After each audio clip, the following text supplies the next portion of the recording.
Earth had never looked smaller than it did on the main strategic display inside the deep command chamber beneath the Rocky Mountains,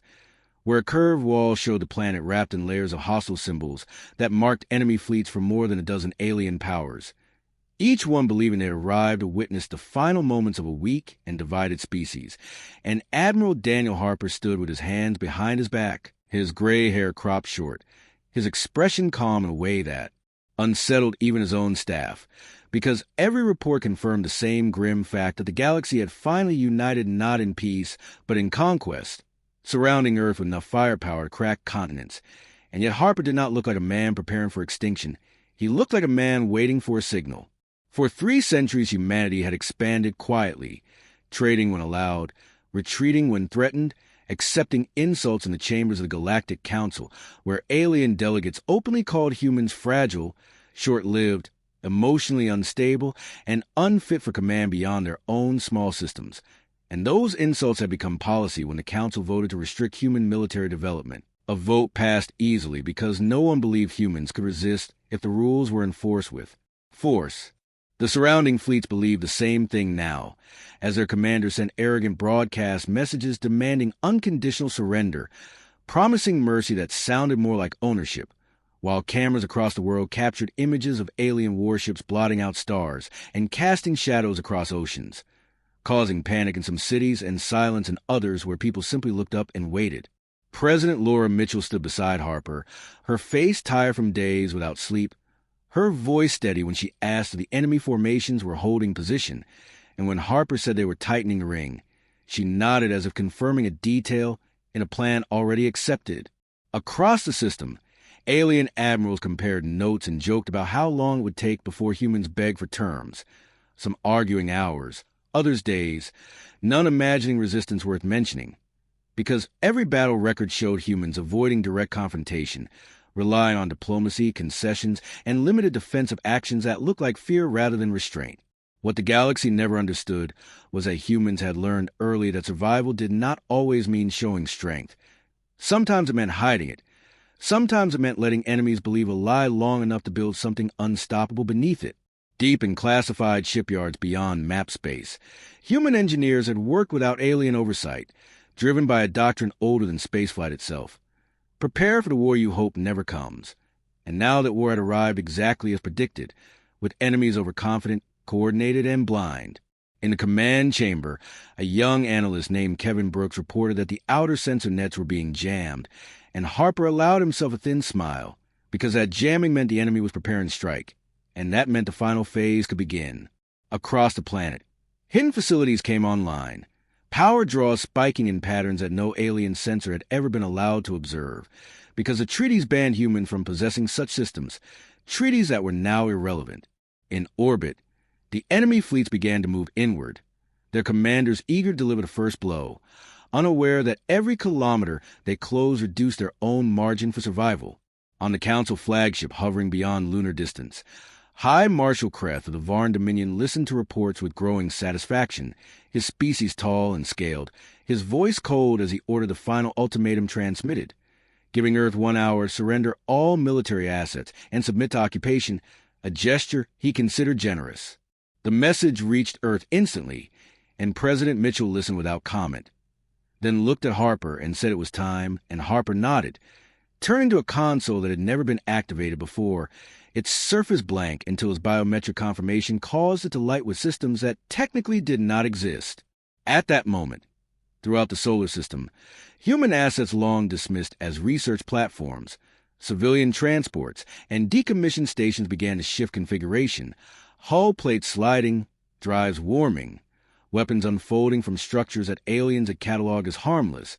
because humans had been careful to follow the letter of every inspection while violating the spirit in ways no one thought to check. The first sign that something was wrong came when an alien scout vanished without an explosion, its signal simply ending as if the ship had been erased, and confusion rippled through enemy command networks as more contacts disappeared in the same silent way. High Marshal Kreth demanded explanations, his officers stammering as sensor ghosts multiplied, readings contradicting each other, until one terrified voice reported human vessels emerging from folded space inside the encirclement, something the galaxy believed impossible, because humans have been denied access to advanced jump theory generations ago. On Earth, the public broadcast shifted from emergency alerts to a single comm message from the president, telling people to stay inside, to trust that humanity had prepared for this day, words that carried more weight than panic ever could. Admiral Harper watched the tactical display as hundreds of new symbols appeared, not surrounding Earth, but interwoven among the enemy fleets, perfectly positioned, and he spoke softly, more to history than to the room, saying that the truth was never that humans were weak. The truth was that humans were patient. The first coordinated human strike did not target flagships or weapons platforms. It targeted command nodes, data relays, and shared power systems that alien fleets relied on for coordination, and within seconds the enemy armada fractured into isolated groups, their leaders shouting orders that no longer reached anyone. Panic replaced arrogance as alien crews realized they were being hunted by something that knew exactly how they thought, how they fought, and how they failed, because humans had studied every galactic war ever fought, not to imitate them, but to understand their limits. As explosions finally lit the void, Earth remained untouched, wrapped not by enemies anymore, but by a shifting shield of human warships that had been invisible moments before, and as Admiral Harper gave the next command, the opening move of a war that would redefine the galaxy, the surrounding fleets finally began to understand that the truth humanity had hidden was not just strength, but a willingness to endure insult, delay revenge, and strike only when victory was certain, a lesson the galaxy was about to learn at a cost beyond counting. The sudden collapse of enemy coordination sent shockwaves through every alien fleet, and what had been a confident encirclement turned into a swarm of isolated task groups desperately trying to re-establish contact, while human vessels moved among them with deliberate precision, not rushing, not boasting, simply executing plans refined over decades of secret simulations and code analysis. Admiral Daniel Harper watched as enemy icons flickered and separated, his staff feeding him streams of data that confirmed what he already knew, that the first phase had worked exactly as designed, because alien militaries were built around hierarchy and centralized command, while humanity had learned the hard way through centuries of internal conflict that survival favored decentralization, redundancy, and initiative at every level. On the bridge of a Varn destroyer drifting near what had once been a secure perimeter,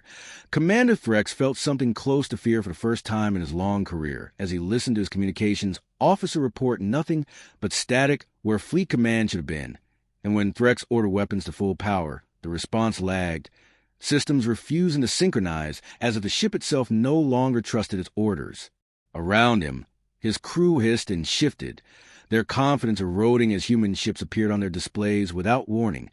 close enough that targeting solutions formed instantly. Yet those ships did not fire right away, instead maneuvering into positions that cut off retreat and boxed the destroyer in with silent intent. On Earth, the sky above major cities glowed faintly as atmospheric defense layers activated,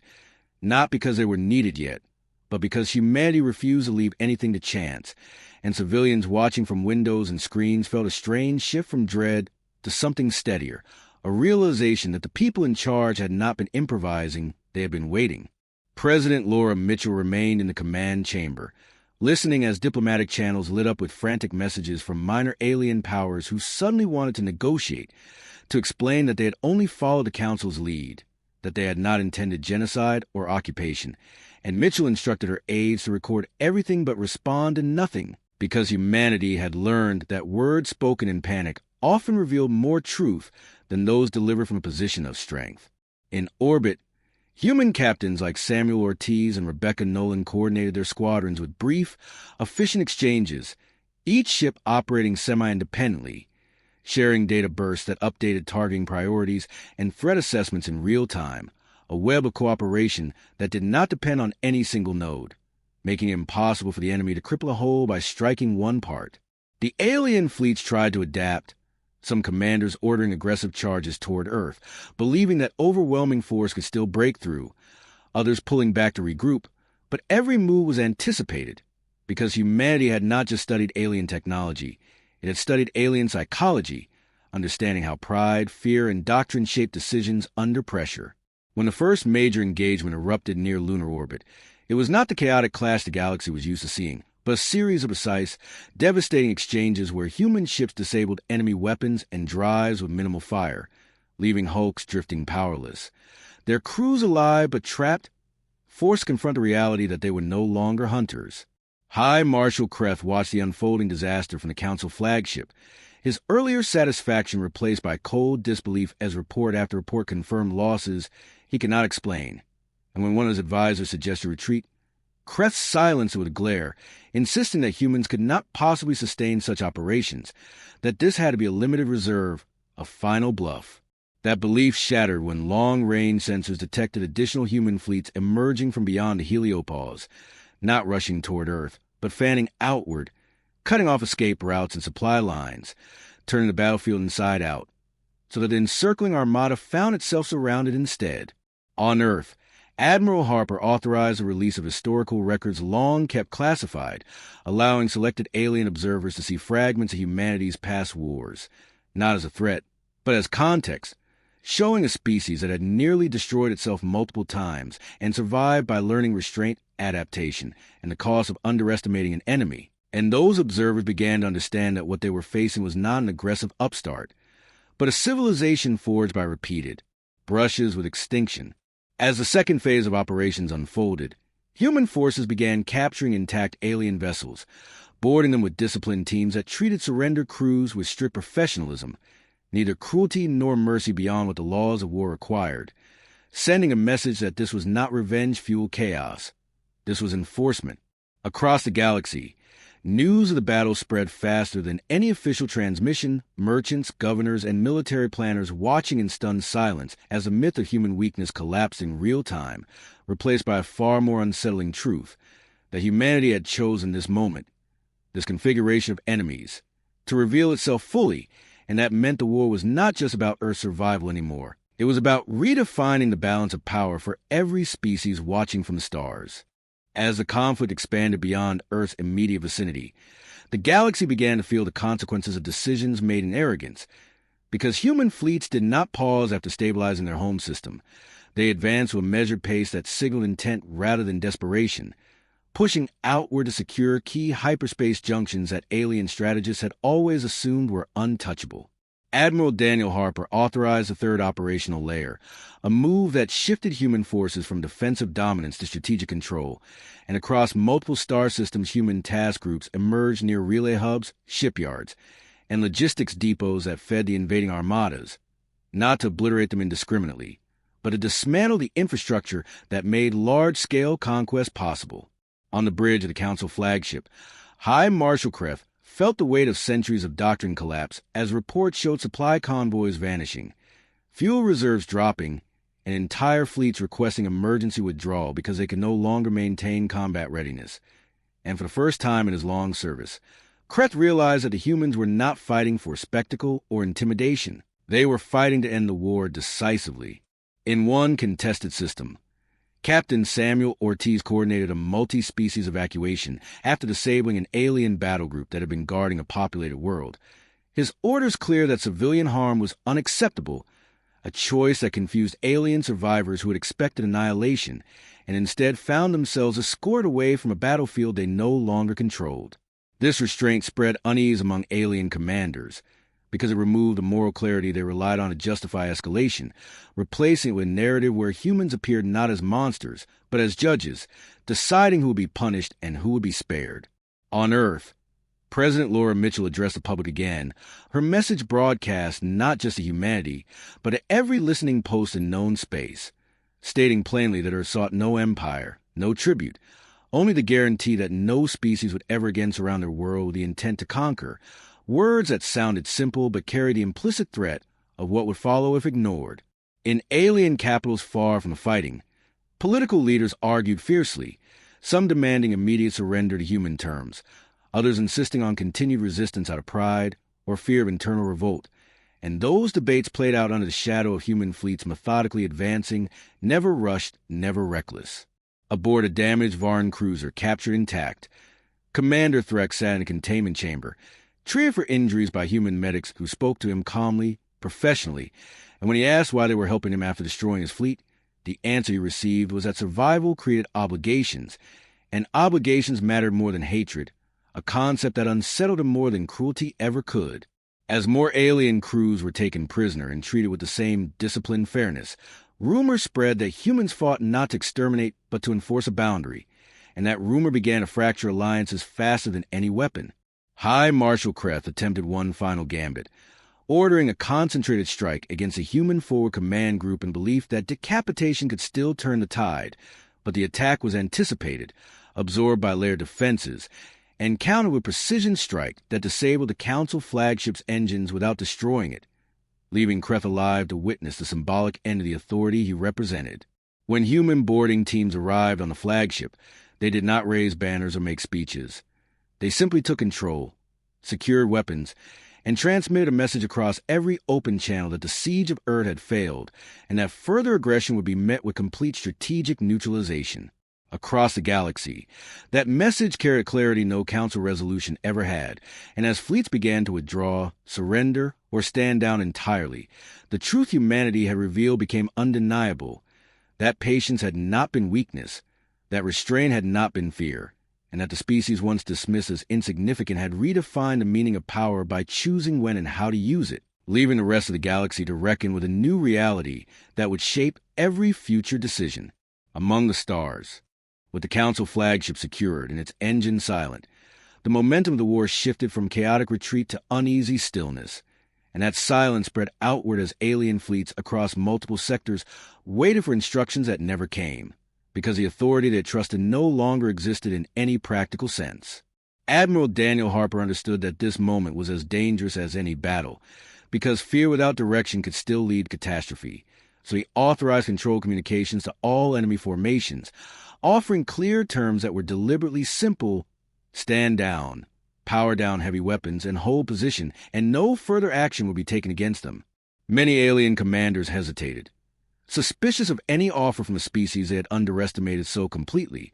But as minutes passed without human attacks, and as examples spread of fleets that complied and were left untouched, resistance ebbed away piece by piece. On Earth, global emergency measures eased for the first time since the siege began, and people stepped outside to look at skies no longer dominated by hostile silhouettes, realizing slowly that survival had not come from a last-minute miracle, but from preparation so deep and patient that its effects felt unreal. President Laura Mitchell convened a temporary war council that included not only military leaders but economists, historians, and scientists, because the next phase would not be one with weapons alone, and she made it clear that humanity's goal was stability, not humiliation, even as public anger demanded punishment for those who had threatened extinction. In distant systems, alien governments face internal collapse, as citizens questioned why their leaders had followed a council that led them into disaster, and some world erupted into protests, others into quiet resignations, all under the knowledge that human forces now control key transit routes and could intervene if chaos spilled into renewed aggression. Aboard captured vessels,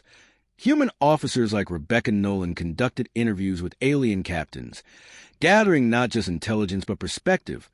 learning how deeply the myth of human weakness had been embedded in galactic culture, reinforced by selective history and deliberate neglect.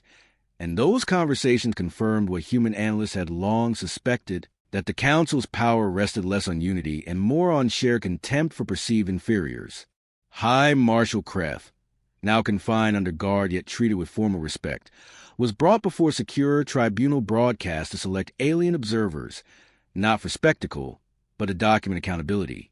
And when asked whether he regretted ordering the encirclement of Earth, his silence spoke louder than any confession. As human fleets maintained their positions without advancing further, a new message began circulating through diplomatic channels.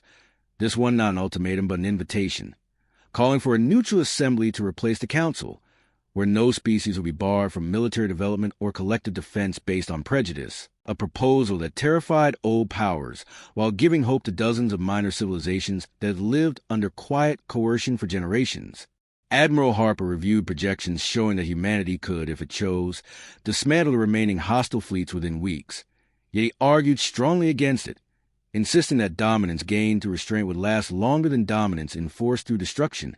a view shaped by humanity's own painful history of winning wars and losing the peace. Across the galaxy, as fleets powered down and weapons cooled,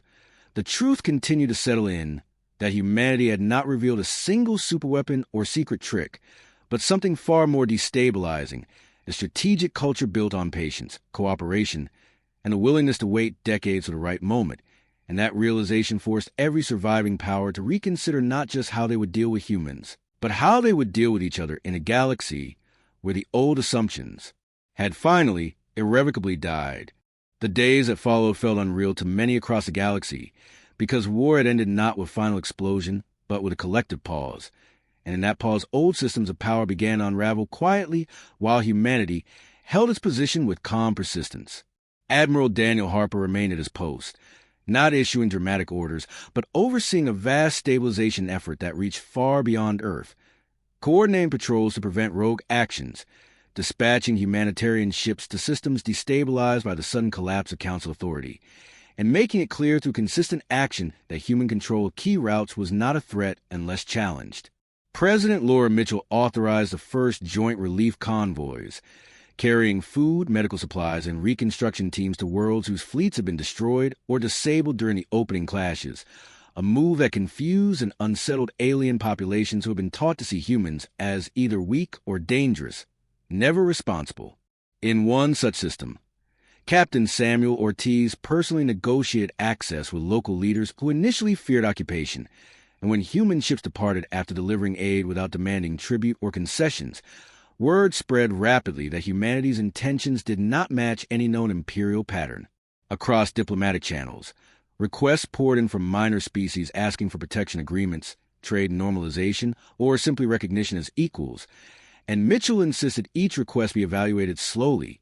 carefully, refusing to rush into commitments that could recreate the same imbalances humanity had just dismantled. High Marshal Kreth remained in custody, his presence a living reminder what arrogance had cost. And during a private exchange with Admiral Harper, he finally spoke, admitting that the Council had believed humanity incapable of long-term unity, that they had mistaken internal debate for weakness and compromise for fear, and Harper responded without anger, saying that humans had once made the same mistake about themselves. On Earth, public reaction evolved from relief to reflection, as historians appeared on broadcasts explaining how close humanity had come to extinction and how deliberate the deception of weakness had been, sparking debates about ethics, secrecy, and whether such patience could ever be justified again. Human scientists began limited technology exchanges with selected alien partners, not handing over weapons but sharing energy stabilization methods and defensive architectures that emphasize resilience over offense, subtly reshaping how future conflicts might be prevented rather than won. In former Council space, power vacuums formed quickly, and human mediators stepped into disputes that threatened to spiral into civil wars, using the credibility earned in battle to enforce ceasefires that alien authorities had failed to achieve for generations. Admiral Harper received intelligence assessments warning that some factions were already planning to test human resolve, probing borders and testing response times, and he approved measured demonstrations of presence that stopped short of violence, reinforcing the message that humanity would not strike first again, but would never hesitate to finish a fight forced upon them. As weeks passed, the truth humanity had revealed continued to echo through every level of galactic society, not just that Earth could not be conquered, but that the old logic of domination through intimidation no longer applied, because a species once dismissed as irrelevant had shown that survival, when combined with memory and patience, could become the most decisive force the galaxy had ever encountered. Months passed, and the galaxy began to recalibrate itself around the undeniable reality of human capability, because the failure of the Council had left every species questioning assumptions that had guided interstellar politics for centuries, and humans moved deliberately through this space not as conquerors, but as enforcers of a new stability. Admiral Daniel Harper oversaw the integration of former enemy fleets into controlled de-escalation zones, ensuring that no rogue element could reignite hostilities, and human officers trained alien crews in procedures emphasizing discipline, coordination, and mutual accountability, lessons that have been learned through humanity's long history of both internal and external conflict. On Earth, President Laura Mitchell convened a permanent strategic assembly that included representatives from every major surviving species, not to dictate policy, but to facilitate dialogue and prevent the kind of arrogance that had led to the war, and these meetings became a blueprint for cooperative governance in a galaxy accustomed to hierarchy and coercion. Captain Rebecca Nolan led a mission to one of the outer sectors where multiple alien colonies had been isolated for decades, demonstrating that humans could provide protection and resources without domination, a move that created unprecedented goodwill while subtly demonstrating the reach of Earth's logistical and tactical networks. High Marshal Kreth, still confined under secure observation, met with alien delegates from former rival species, each interaction revealing how quickly fear had transformed into respect, as the consequences of underestimating humans became a cautionary tale echoed in every council chamber and strategic command post. Intelligence gathered from captured communications, combined with human analysis of alien doctrine, allowed Harper and his staff to predict and neutralize minor rebellions before they escalated, demonstrating that victory in war was not always measured in destruction, but in prevention, and reinforcing the lesson that human patience extended far beyond combat. In multiple star systems, alien populations began to reevaluate their own histories, questioning why they had allowed prejudice to dictate policy, and why arrogance had led them to believe that a single species could be underestimated without catastrophic consequences.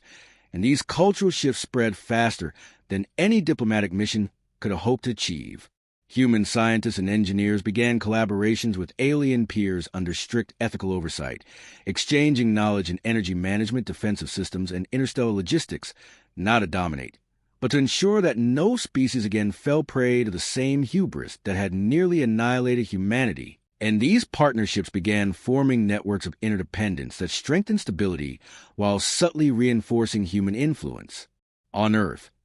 as news outlets broadcast stories of rescued worlds, rehabilitated fleets, and cooperative reconstruction, a sense of pride mixed with humility took root among humanity, because the war had proven strength, but the aftermath required wisdom, restraint, and foresight, qualities that now define the species more clearly than any weapon or tactic ever could. In the outer reaches, as human forces monitored the farthest colonies for signs of unrest or exploitation, the galaxy slowly came to understand that humanity's revealed truth was not just about firepower or technology, but about a calculated strategy that combined foresight, patience, moral clarity, and a relentless will to survive, a combination that would continue to shape interstellar relations for generations, leaving no power confident enough to ignore humans again, and no council able to impose restrictions without consent. By the time the first anniversary of the failed siege arrived, humanity had shifted from survival to consolidation, not through domination, but through methodical restructuring of interstellar protocols. Because the galaxy had learned that arrogance could no longer dictate outcomes when humans were involved, and the species once dismissed as weak now dictated the terms of engagement without a single act of reckless aggression. Admiral Daniel Harper coordinated the establishment of permanent observation networks across strategic hyperspace routes,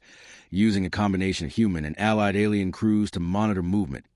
secure supply lines, and provide rapid response to any incident that threatened the fragile peace, a system so sophisticated that even the most disciplined alien admirals could not evade detection or outmaneuver it. On Earth,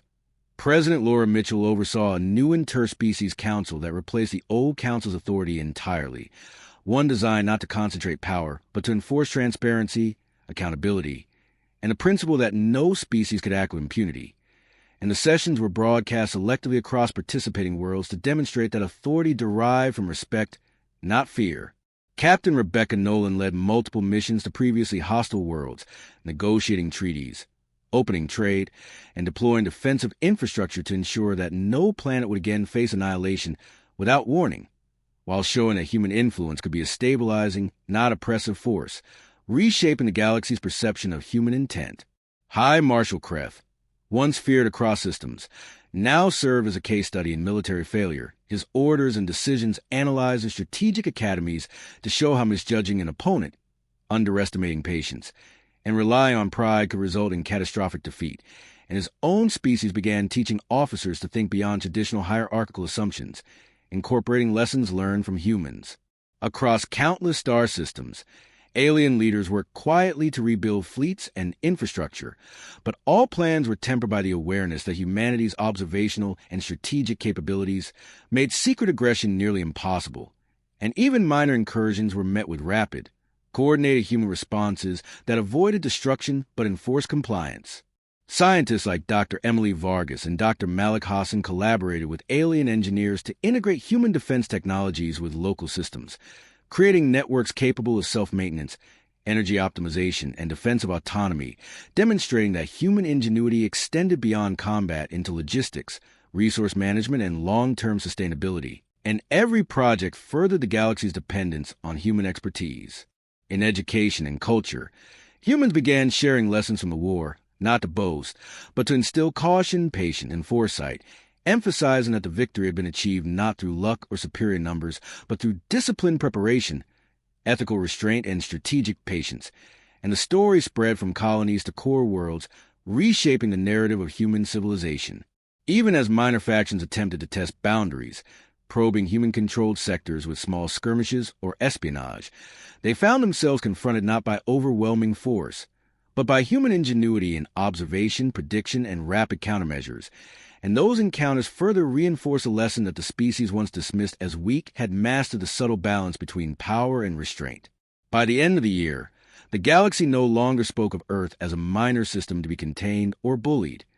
It was a central player, not because humans had conquered by force, but because they revealed the immutable truth of patience, preparation, and resilience, a lesson that would echo in every council chamber, fleet command center, and academy lecture for decades to come, ensuring that no species would again underestimate humanity without incurring consequences that could not be survived. As the years unfolded,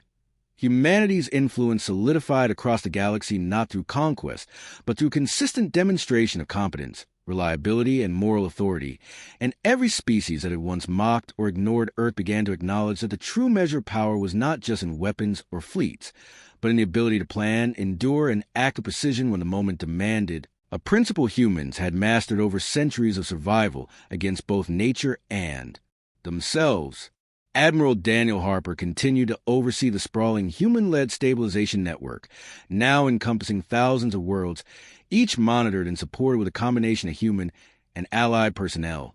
ensuring that conflict were addressed before escalation could occur, and demonstrating that control need not be enforced through fear, but through presence, preparedness, and reputation. On Earth, President Laura Mitchell's vision of an interspecies council had matured into a functional assembly with representatives from nearly every significant civilization, and decisions were made through consensus and verified enforcement, with humanity acting as the guarantor of compliance, a role that required constant vigilance, diplomacy, and the same patience that had won the initial war. Captain Rebecca Nolan and her teams became legendary across multiple sectors for their ability to negotiate settlements, provide humanitarian assistance, and establish defensive measures without unnecessary destruction, earning a reputation for fairness and capability that further solidified trust in human oversight. Former adversaries, including High Marshal Kreth and officers of the Varn Dominion, were incorporated into educational programs to teach the lessons of overconfidence, the dangers of underestimating patient adversaries,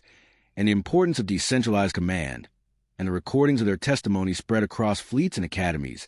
changing military doctrine galaxy-wide. Human scientists, engineers, and strategists collaborated with alien counterparts to create technologies that balance efficiency, defense, and sustainability, reshaping economies, starship designs, and infrastructure in ways that promoted cooperation while maintaining security. And every project reinforced humanity's central role without coercion. Cultural exchanges flourished, and while humans remained cautious about sharing advanced weaponry, knowledge and logistics, energy management, and crisis response flowed freely, creating networks of interdependence that strengthen alliances and diminish incentives for unilateral aggression. In strategic terms, humanity had created a galaxy in which aggression could be anticipated and neutralized before it escalated, yet no species felt subjugated, because the human approach was rooted in preparation, transparency, and ethical enforcement, demonstrating that true dominance could be achieved without oppression. Stories of the siege of Earth, the surrounding fleets, and humanity's patient, precise, and restrained response became part of the collective consciousness across multiple species, not as myth or legend, but as documented history and case study, teaching generations that misjudging humanity was a mistake that could not be repeated. As humans looked outward toward the stars, they understood that their victory was not a fleeting triumph of arms, but the permanent establishment of a principle, that patience, foresight, resilience, and ethical resolve were as formidable as any weapon, and the galaxy would remember, for centuries, the day humanity revealed the truth that strength could be quiet and power could be restrained, and that underestimating a patient species forged by survival and ingenuity was a mistake no civilization would ever make again.